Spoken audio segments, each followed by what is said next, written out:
2025 या वर्षात पदार्पण करत आहोत आणि या वर्षात पदार्पण करत असताना प्रथमतः आपल्या सर्वांना या नवीन वर्षाच्या खूप खूप शुभेच्छा। परमेश्वर आपल्या सर्व मंडळीचं जीवन अधिकाधिक आशीर्वादित करू आणि सर्वात महत्त्वाचं म्हणजे आमच्या मंडळीची अधिकाधिक आध्यात्मिक वाढ हो, आमच्या मंडळीची अधिकाधिक आध्यात्मिक वाढ हो। येणाऱ्या वर्षामध्ये परमेश्वराचं अधिक कार्य आमच्याकडून घडो। आजच्या वचनाकडे जात असताना मला एक सुंदरसं गीत आठवलं। आपल्या गीताच्या पुस्तकात ते आहे, गीत क्रमांक 89। माझा येशू मला प्रिय फार, माझ्या जीवनात तोच आधार। माझा येशू मला प्रिय फार, माझ्या जीवनात तोच आधार। आपत्तीत विपत्तीत या जीवन यात्रे तो कधी न मला सोडणार। आपत्तीत विपत्तीत या जीवन यात्रे तो कधी न मला सोडणार। हा जीवन प्रवास कठीण, येथे अनेक प्रतिकूल क्षण। हा जीवन प्रवास कठीण, येथे अनेक प्रतिकूल क्षण। दिवसा मेघ स्तंभ, रात्री अघडी स्तंभ, माझे वाटाडे प्रतिदिन। दिवसा मेघ स्तंभ, रात्री अघडी स्तंभ, माझे वाटाडे प्रतिदिन। आमचं जीवन हा एक प्रवास आहे आणि प्रवास म्हटलं की वेगवेगळी संकटही येणारच। प्रवास म्हटलं की आपल्या प्रवासामध्ये ज्या रस्त्याने आम्ही प्रवास करत असतो त्या प्रवासाचा मार्ग आखत असताना आम्ही हे गृहीत धरून चालतो की आमच्या प्रवासामध्ये उंच आणि सखल असे खळगे येणार। आमच्या जीवन प्रवासामध्ये सर्व गोष्टी समांतर पातळीवर कधीच नसतात आणि म्हणून या गीतकारांनी फार सुंदर म्हटलेलं आहे की माझ्या जीवन यात्रेत मला सगळ्यांनी जरी सोडलं तरी माझा येशू मला सोडत नाही। तर तो प्रतिदिन प्रत्येक दिवशी माझा काय होतो, वाटाड्या होतो आणि दिवसा मेघस्तंभ आणि रात्री अग्निस्तंभ बनून तो माझ्याबरोबर चालतो। काय प्रियांनो, मागील वर्षामध्ये आम्ही या गोष्टीचा अनुभव घेतला नाही काय? नक्कीच घेतला। आमच्या जीवनामध्ये, आमच्या जीवनाच्या प्रवासामध्ये परमेश्वर दिवसा आमचा मेघस्तंभ झाला आणि रात्री आमचा अग्निस्तंभ झाला। त्यानं आम्हाला सांभाळलं आणि या वर्षभराच्या प्रवासात त्याने आमचं सहाय्य केलं, आमच्या या प्रवासात रक्षण केलं आणि एका नवीन प्रवासाला आम्ही आजपासून सुरुवात करतो। या नवीन प्रवासाला सुरुवात करत असताना पवित्र शास्त्र आमच्याकडून काय अपेक्षित ते ऐकण्यासाठी आज आम्ही इथे जमलेलो आहोत। या नवीन वर्षात पदार्पण करत असताना त्या येशूनं जसं मागच्या वर्षी माझं सहाय्य केलं तसं पुढच्या वर्षीही करावं म्हणून आम्ही इथे जमलेलो होतो। आपण म्हणतो की लंबा सफर जिंदगी, सच्चाई होईना जाने। उद्या काय होणार आहे हे आम्हाला माहीत नाही आणि उद्या आमचा उद्या हा सुरक्षित असावा म्हणून आज आम्ही इथं आलेलो। आमच्या अंतःकरणात ती भावना आहे की माझा उद्या हा सुरक्षित असावा आणि म्हणून देवानं आज मला आशीर्वादित करावं। आणि मग या प्रवासामध्ये चालत असताना आम्ही इस्रायल लोकांच्या प्रवासाकडे थोडेसे वळणार। जुन्या करारामध्ये आपण जातो आणि जुन्या करारामध्ये गेल्यानंतर आम्हाला त्या इस्रायल लोकांचा प्रवास दिसतो। अनुवाद याचा पहिला अध्याय आणि त्याचं 11वं वचन आपण वाचणार आहोत। अनुवाद याचा पहिला अध्याय आणि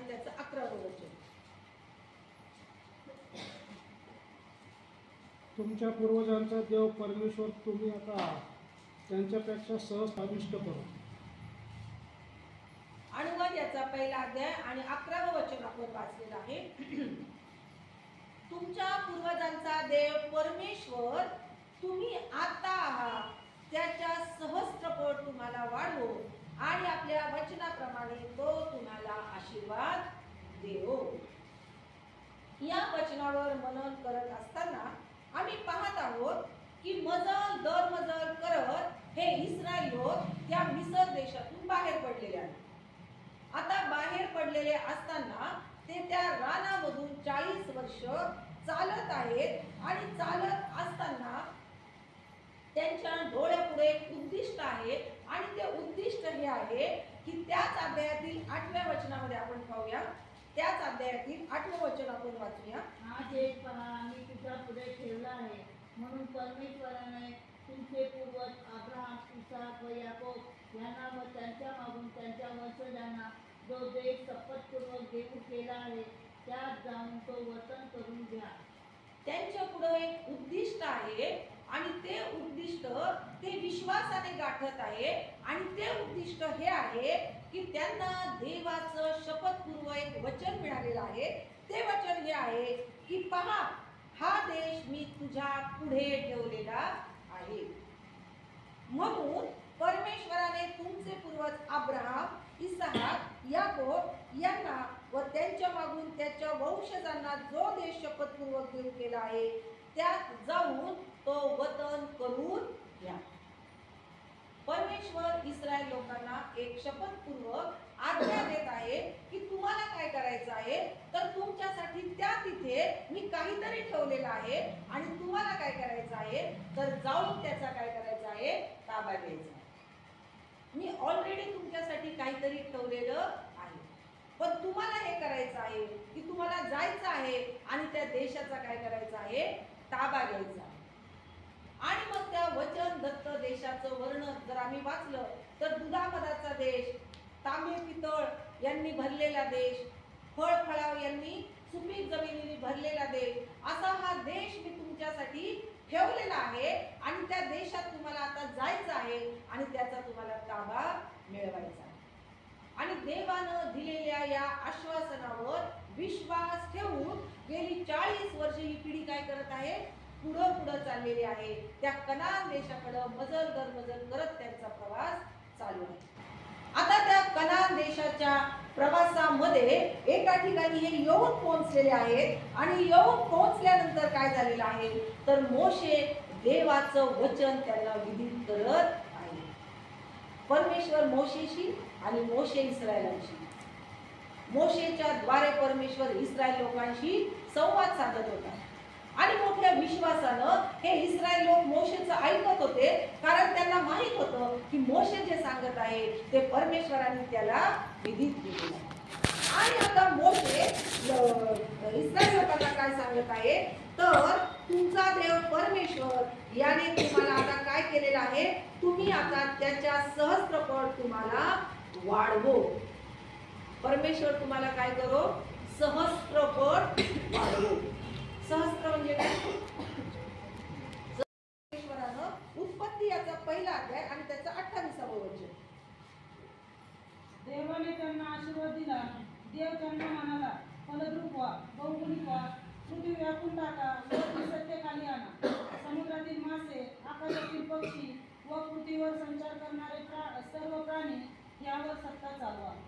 हा आशीर्वाद परमेश्वरानं आदाम आणि हवा मानवाला दिला. तो म्हणतो की जलचर प्राणी, पक्षी या सर्वांवर काय करायची तुम्हाला सत्ता गाजवायची आहे आणि मनुष्याला परमेश्वरानं दुसरा आशीर्वाद देऊन दिलेला आहे. तिसरा आशीर्वाद कुणाला दिलेला आहे आपण पाहू. उत्पत्ती याचा 2रा अध्याय आणि 3रं वचन. देवाने 7वा दिवस आशीर्वाद देऊन पवित्र केला कारण सृष्टी निर्माण करण्याचे काम संपवून त्याने त्या दिवशी विसावा घेतला. आणि हा 3रा आशीर्वाद आहे तो कुणाला दिलेला आहे तर 7व्या दिवसाला दिलेला आहे. आपण म्हणतो आठवड्याचा पहिला वार आम्ही सुट्टी काढू शकत नाही कारण तो सोमवार आहे आणि तो ऑफिस डे आहे. मग 7व्या वारी आम्ही असं म्हणत नाही की की आम्ही सुट्टी काढू शकत नाही, कारण देवानं तो दिवस काय केलेला आहे, आशीर्वादित केलेला आहे. आणि म्हणून त्या आशीर्वादित दिवशी आम्ही या मंदिरामध्ये येतो आणि देवाकडून आशीर्वाद घेऊन आणि मग हे तिन्ही आशीर्वाद दिल्यानंतर आता परमेश्वर इथं अख्ख्या इस्रायल लोकांना म्हणत आहे की देव परमेश्वर हा तुम्हाला आशीर्वाद देईल. संपूर्ण मानव जातीला परमेश्वर काय करत आहे, आशीर्वादित करत आहे. पण आशीर्वादित करण्यापूर्वी परमेश्वर आम्हाला एक आठ घालत आहे. परमेश्वर आम्हाला एक आठ घालत आहे. आम्ही जगीत माता पिता आहोत. आमच्या मुलांना आम्ही वेगवेगळ्या उत्तम अशा वस्तू देणग्या देतो. पण आम्ही देखील अट घालतो की जर तुला परीक्षेला चांगले मार्क मिळाले, जर तू पहिला नंबर मिळवला तर, जर तू माझं ऐकलं तर, जर तू पप्पांचं ऐकलं तर. परमेश्वर आमचा पिता आहे आणि त्याने देखील आशीर्वाद देण्यापूर्वी आम्हाला अट घातलेली आहे. आणि ती अट कोणती आपण पाहूया. अनुवाद याचा 28वा अध्याय आणि त्याचं दुसरं वचन आपण वाचूया. अनुवाद याचा 28वा अध्याय आणि दुसरं वचन. तू आपला देव परमेश्वर याची वाणी ऐकशील तर ही सर्व वरदाने तुझकडे धावून येऊन तुला प्राप्त होतील. तू आपला देव परमेश्वर याची वाणी ऐकशील तर सर्व आशीर्वाद तुझ्याकडे चालत नाही तर धावत येतील. त्यांचा स्पीड पण आहे नाही का, धावत येतील. पण त्यापूर्वी तुला काय करायचं आहे, तुझा देव परमेश्वर याची वाणी ऐकायची. येशू ख्रिस्त म्हणला नाही का, ज्याला कान आहे तो ऐकतो. ऐकण्याला फार महत्व आहे नाही का, श्रवण करण्याला फार महत्व आहे. आणि मग नुसतं ऐकणं नाही तर देवाची अपेक्षा आहे. जर तू ऐकून ते वचन पाळलं तर ते वचन तू जर अंगीकारलं तर आज्ञा पालन केलं तर तुला काय होणार आहे, तर आशीर्वाद तुझ्याकडे धावत येणार. आणि मग या अध्यायामध्ये आम्ही पुढं फार सुंदर वाचतो की नगरात तू आशीर्वादित होशील, शेतीवाडीत आशीर्वादित होशील, तुझ्या पोटचं फळ, भूमीचा उपज, किल्लारे, गुरं, ढोरं, शेत, मेंढर, वत्स्य, तुझी टोपली, तुझी परात, तू ज्या कामाला हात घालशील ते काम, तुझं आत येणं, तुझं बाहेर जाणं, सर्व काही परमेश्वर काय करणार आहे, आशीर्वादित करणार आहे, आशीर्वादित करणार आहे आणि आशीर्वादितच करणार आहे. पण तुला काय करायचं आहे, तर परमेश्वराचं वचन ऐकून आज्ञा पालन करायचं. आम्ही उत्पत्तीमध्ये पाहिलं की परमेश्वराने मनुष्याला देखील आशीर्वाद दिला होता. त्यांनी आज्ञाभंग केला आणि म्हणून शाप दिला. नाहीतर देवाने आशीर्वाद शाप दिला नव्हता. आणि म्हणून परमेश्वर आमच्याकडून अपेक्षा करत आहे की आम्ही काय करावं, तर आशीर्वादित व्हावं. आणि मग या 28व्या अध्यायातील 8वं वचन आपण वाचतो. 28व्या अध्यायातील 8वं वचन. तुझ्या धान्याच्या कोठारांना व तू हात घालशील त्या प्रत्येक कामाला परमेश्वर बरकत देईल. तुझा देव परमेश्वर जो देश तुला देत आहे त्यात तो तुला बरकत देईल. त्यात तो तुला बरकत देईल. तुझ्या धान्याच्या कोठारांना. आज आम्ही आमचे जीवनातील कष्ट फक्त ह्याचसाठी करत आहोत की आमची रोजची भाकर, आमच्या रोजचं अन्न, त्याच्यासाठी आम्ही धावपळ करत आहोत, कष्ट करत आहोत. देवाचं वचन सांगतं की तुझ्या धान्याचं जे कोठार आहे ते आशीर्वादित होईल. आणि जो देश मी तुला देणार आहे, ज्या वचनदत्त देशाकडे हे इस्रायल लोक चालले होते, तो वचनदत्त देश त्यात पोहोचल्यानंतर सुद्धा तुमची काय होणार आहे, बरकत होणार आहे. तुम्ही त्या देशामध्ये आशीर्वादित होणार आहे. आणि 13व्या वचनामध्ये मग देवाचं वचन सांगतं, जर तू आज्ञा पाळशील तर तू पुच्छ नव्हे तर मस्तक होशील आणि खाली नव्हे तर वर राहशील. प्रेमो, आमच्या देवाची इच्छा आहे आम्ही पुच्छ नाही तर आम्ही मस्तक व्हावं, आम्ही खाली नाही तर आम्ही वर राहावं, आम्ही कोणत्याही दारिद्र्यात नाही तर आम्ही समृद्धीत राहावं, आम्ही कोणत्याही निंदा नालस्तीत नाही तर आम्ही स्तुती आराधनेत. देवाची इच्छा आहे की आम्हाला पुच्छ नाही तर त्याला आम्हाला काय करायचं आहे, मस्तक करायचं आहे, त्याला आम्हाला उंच उठवायचं आहे. पण त्याची इच्छा आहे की आम्ही त्याच्यासाठी काय करायचं, त्याचं आज्ञा पालन करायचं. 2024 साल आमच्या जीवनातून संपलेला आहे. जर आम्ही पाहिलं पाहिलं तर 2024 मध्ये असे अनेक प्रसंग आले असतील की त्या प्रसंगामध्ये लोकांनी आम्हाला खाली पाडण्याचा प्रयत्न केला असेल. कारण की लोकांना आमची प्रगती, आमची उन्नती, आमचा विकास, आमचं आरोग्य, आमचा आनंद पाहिल्यानंतर त्यांना नको नको आणि मग ते आम्हाला खाली पाडण्याचा प्रयत्न करतात. पण देवाचं वचन सांगतं की धार्मिक 7 वेळा पडला तरी होऊन दे. प्रभू त्याला होऊन दे. कारण की तो नीतिमान आहे. जो नीतिमान आहे, जो आज्ञा पाळतो, त्याला परमेश्वर उठवल्याशिवाय राहत नाही. कारण की देवाचं वचन इर्मया 24:6 मध्ये सांगतो, मी त्याच्यावर कृपादृष्टी करीन आणि त्यास या दिवशी परत आणीन, त्यास उभारीन, त्याला टाकणार नाही, त्याची लागवड करीन आणि त्याला उपटून टाकणार. जर 2024 मध्ये आम्ही आमच्या जीवनात कटू अनुभव घेतला असेल, आमच्या कुटुंबात, मंडळी, समाजात, नोकरीच्या ठिकाणी जरी कोणता आम्ही कटू अनुभव घेतलेला असेल, देवाचं वचन सांगतं की मी काय करणार आहे, तुम्हाला पुन्हा उभारणार आहे. मी तुमची परत लागवड करणार आहे. मी तुमचा डेरा परत समृद्धीने भरणार आहे. फार सुंदर वचन आहे योबाच्या ग्रंथामध्ये. वाचूया आपण योबाचा ग्रंथ याचा 22वा अध्याय आणि 23वा वचन. योबाचा ग्रंथ याचा 22वा अध्याय आणि 23वा वचन. तू समर्थाकडे वळलास, आपल्या डेऱ्यातून तू अधर्म सुरू केला, तर तुझी पुन्हा उभारणी होईल. तर तुझी पुन्हा उभारणी होईल. पण तत्पूर्वी तुला काय करायचं आहे, तुझा जो डेरा आहे त्या डेऱ्यामधून तुला अधर्म दूर करायचा आहे. आता अधर्म म्हणजे काय आहे हे ज्ञात असल्या विना इथं कोणीही नाही. अधर्म म्हणजे पाप, चुकीच्या गोष्टी, देवाला न आवडणाऱ्या गोष्टी तुझ्या डेऱ्यात आहेत काय. आता डेरा कशाला म्हणू आपण, घर. डेरा म्हणजे आपलं घर आणि डेरा म्हणजे आपलं शरीर देखील. संत पौल काय म्हणतो की आपलं शरीर हे तंबू आहे, नाही का. तर डेरा म्हणजे तंबूच असते, कापडाचाच तंबू असतो.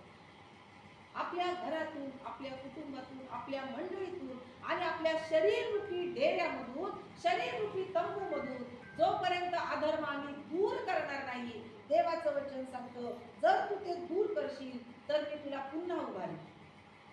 तू गत वर्षात पडलास, गत वर्षात निराश झालास, गत वर्षात खचलास, गत वर्षात तुझी हानी झाली, गत वर्षात तुझ्या इच्छा पूर्ण झाल्या नाही, या वर्षात मी तुला उभारणार.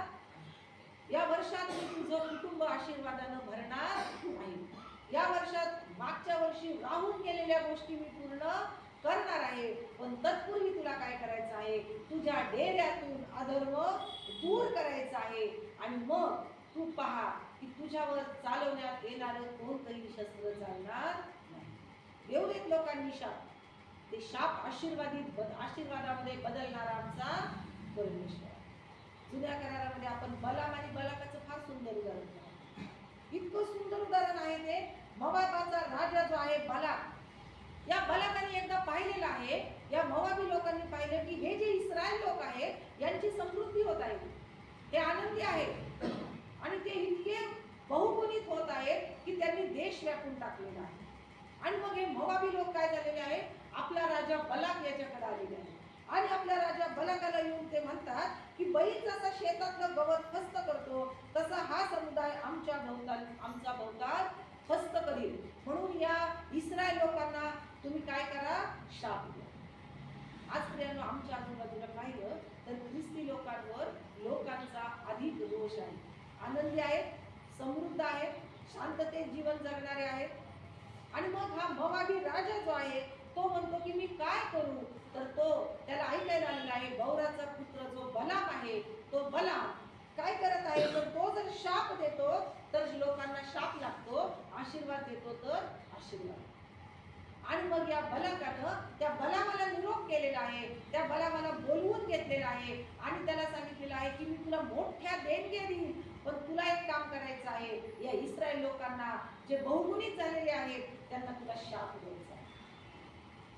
आणि बलाम आलेला आहे, पण बलामाने त्याचं मुख उघडताच परमेश्वराने त्याच्या तोंडामध्ये आशीर्वादाचे शब्द घातलेले. एक नाही, दोन नाही, 3 वेळा बलाक मला विनंती करत आहे की या लोकांना शाप दे, पण तीनही वेळा बलामाच्या तोंडातून इस्रायल लोकांसाठी आशीर्वाद बाहेर पडलेला. आमचा परमेश्वर आम्हाला शापग्रस्त करू इच्छित नाही, तर आशीर्वादित करू. जो कोणी आम्हाला शाप देऊ इच्छितो, आमचा परमेश्वर त्या शापाला आशीर्वादात बदलणारा देव. आमचं वाईट हो अशी इच्छा धरणाऱ्याचं मन बदलणारा आमचा परमेश्वर. आणि मग त्या बलामानं 3 वेळेस या इस्रायल लोकांना काय केलेलं आहे, आशीर्वाद दिलेला आहे. आणि गणना याचं 22 आणि 22 अध्याय आणि 12 वचन आपण वाचूया. गणना याचा 22 अध्याय आणि त्याचं 12 वचन.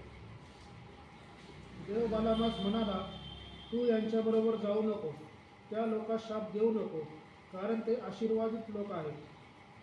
कारण ते आशीर्वादित लोक आहेत. आपण कोण आहोत? आशीर्वादित लोक. आपण आशीर्वादित लोक आहोत. आणि म्हणून देव बालामाला म्हटला की त्यांना शाप देऊ. म्हणूनच देवाचं वचन सांगतं, तुझ्यावर चालवण्यात येणारं कोणतंही शस्त्र चालणार नाही. कारण तू काय आहेस? आशीर्वादित. तू आशीर्वादित आहे, तू आशीर्वादित आहे, तू आशीर्वादित आहे.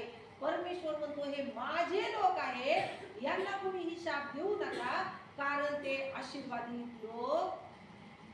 एवढा मोठा आशीर्वाद परमेश्वरानं आम्हाला देऊ केलेला आहे की त्यानं म्हटलेलं आहे हे माझे आशीर्वादित लोक. आमची मंडळी आशीर्वादित. परवा ज्यावेळेस जाऊन या ठिकाणी आम्ही गेलो आणि रात्री आम्ही खूप वेळ, माझे मुंबईचे भाऊ वगैरे सगळे त्यांच्या मंडळ्या, त्यांचे पाळक, त्यांच्या चर्चा, त्यांच्या मंडळांची हजारो लाखो रुपयांची उलाढाल यावर चर्चा चालली. आणि मग माझ्या भावाने एकच वाक्य बोललं की अक्काची मंडळी छोटी आहे पण जिवंत आहे. अक्काची मंडळी छोटी आहे पण आशीर्वादी. मला इतकं माझं भरून आलं ना करत, कारण की त्यांच्या मंडळात पुढे आपली खूपच गणना. मोठे मोठे मंडळ्या, मोठे मोठे मंदिर. तो एक तर म्हणाला की आमच्या मंदिराचं 2 करोडचं. एवढ्या श्रीमंत मंडळ्या, त्या पुढे आमची मंडळी बोलायची. तर प्रियानो, आमची मंडळी जिवंत मंडळी, आमची मंडळी आशीर्वादित मंडळी आहे. आमची मंडळी प्रीतीनं भरलेली मंडळी आहे. कारण देवाचं वचन सांगतं की ही मंडळी आशीर्वादित, हे लोक आशीर्वादित आहे. आणि म्हणून कोणताही शाप यांच्यावर चालणार नाही. हो प्रियांनो, 3 वेळा शाप देण्यास आलेला बलाम आशीर्वाद घेऊन जात आहे. आणि म्हणून आशीर्वादित अशी मंडळीचे आम्ही सभासद आहोत, याचा आम्हाला अभिमान, याचा आम्हाला आनंद असावा की आम्ही एका आशीर्वादित मंडळीचे सभासद आहोत. आमची सहभागिता एका आशीर्वादित मंडळीत आहे. होय प्रियांनो, अनुवाद याचा 30वा अध्याय आणि 15वं वचन आपण वाचणार आहोत.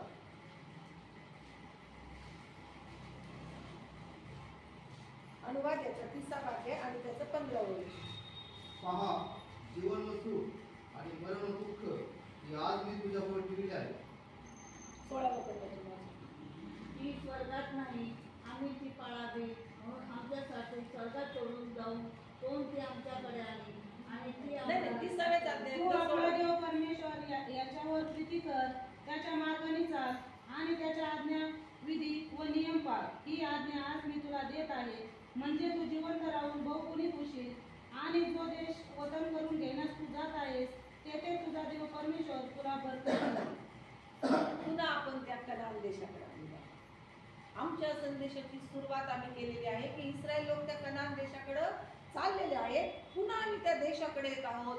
पुन्हा परमेश्वर इस्रायलांशी संवाद साधत आहे. आणि आज परमेश्वर 2025 मध्ये प्रवेश करत असताना आमच्याशी संवाद साधत आहे. आणि तो 2 गोष्टी आमच्या पुढे ठेवत आहे. पहा, जीवन आणि मरण, सुख आणि दुःख मी तुझ्या पुढं ठेवलेलं आहे. तू जीवन निवडून घे. निवडीचं स्वातंत्र्य परमेश्वर आम्हाला देतो. आम्ही काय निवडावं? आदामाने हवेला देखील निवडीचं स्वातंत्र्य दिलं होतं आणि त्या स्वातंत्र्याचा त्यांनी गैरफायदा घेतला. परमेश्वर आम्हाला स्वातंत्र्य देत आहे. तो म्हणतो की मी तुझ्या पुढं ठेवलेली आहे. तुला फक्त 3 गोष्टी करायच्या आहेत. एक, तू आपला देव परमेश्वर याच्यावर प्रीती कर, या 2025 मध्ये आम्हाला देवावर प्रीती करायची आहे. प्रीती करतो म्हणजे काय करतो? आम्ही ज्याच्यावर प्रीती करतो त्याच्यासाठी आम्ही त्याग करतो. आम्ही ज्याच्यावर प्रीती करतो त्याला आम्ही वेळ देतो. आज तर वेळ देणं हे खूप मोठं दिसते. प्रीती करतो म्हणजे आम्ही काय करतो तर त्याच्यासाठी काहीतरी मदतीचा हात पुरवतो. प्रीती करतो म्हणजे त्याच्या इच्छा पूर्ण करतो. प्रीती करतो म्हणजे त्याला जे योग्य वाटेल ते आम्ही करतो. मग देवाचं वचन सांगतं की तुला पहिली गोष्ट करायची आहे, तुला आपला देव परमेश्वर याच्यावर प्रीती करायची आहे. 2025 मध्ये आम्हाला देवावर प्रीती करायची आहे म्हणजे त्याला वेळ द्यायचा आहे जो आम्ही देत नाही. त्यानं किती कुटुंबांमध्ये संध्याकाळी 1 तास देवाची उपासना होती. किती कुटुंबांमध्ये संध्याकाळी देवासाठी गुडघे टेकले जातात. किती कुटुंबांमध्ये प्रार्थनेची विधी तयार आहे. होय, असणं गरजेचं आहे. कोणत्याही प्रकारचा टोमणा नाही, कोणत्याही प्रकारची टीका नाही, तर ही आज आमची गरज आहे की आमच्या कुटुंबामध्ये रोज देवासाठी वेळ देणं गरजेचं आहे. जर आम्ही वेळ देऊ तर आमची लेकरं वेळ देऊ. देवावर प्रीती करणं म्हणजे देवाला वेळ देणं. रविवारची सगळी कामं बाजूला ठेवून जो 7वा दिवस परमेश्वराने आशीर्वादित केलेला आहे त्या आशीर्वादित दिवशी आशीर्वादित होण्यासाठी मंदिरात आणि विश्वासणाऱ्यांच्या सहभागी होतो. फार गरजेचं आहे. फार गरजेचं आहे की आम्ही प्रत्येक प्रभुवारी त्याच्या चरणाजवळ जायला. प्रीती करणं म्हणजे काय करणं तर तन मन आणि धन त्याच्यासाठी